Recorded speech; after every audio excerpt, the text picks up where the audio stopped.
If I can get verified in Twitter by Elon Musk, who's like spaceman, right? Starlink man. That means once he verifies you, it's going to be easier for every other platform to verify you. I think it's going to be good. And I think this is going to take months to get this thing purchased, but it will. I know. Like for me as an author, what I care about is, can I build an audience to sell books to?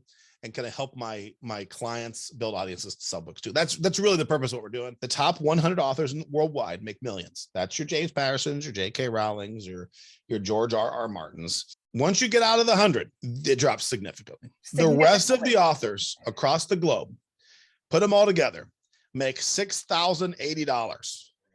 It's a big myth that writers just make a lot of money, but I think that's the big assumption that everyone makes when they find out that you're an author and there's a book published. It's dollar signs. And as an agent, Kyle, I know that you have dealt with this. People think that agents are just rolling in the dough. And the thing is, if authors are only making $6,000 a year on average, agents only get tiny little piece of that. But you have to understand the reality, because if you understand how to create multiple streams of income in the writing world, you can be very successful. I have some very successful writers who write a ton of work for hire books. Mm-hmm. That's their main source of income right now, because that's where the industry's at. Like the industry's not at a place they're going to just give out contracts to people with don't have a lot of platform. I don't care what everybody else is saying on podcasts. They're wrong. Like literally, I just had a company this morning who I've sold a lot of books to send out a thing to tell all of their authors, this is how you need to build platform. You need to build platform so we can sell books. Like it's like platform 101 from this publisher. And this is a children's book publisher. So people are telling people you don't need platform as a children's book author. You do, because the publishers are telling you to go build it.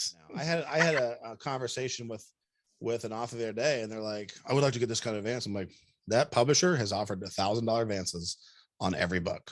So you're not going to get it one. If maybe we can squeeze it to 1,200, right? But like, that's just where we're at. And so this idea of, I want to get like $20,000 for this book, like you're not, unless you have a huge platform. And so that's just the reality of it. A lot of children's books get nothing right now. A lot of fiction is getting very low to minimal, unless you're at some of the biggest publishers. And so you just have to keep it in mind that the money is not there like you think it is.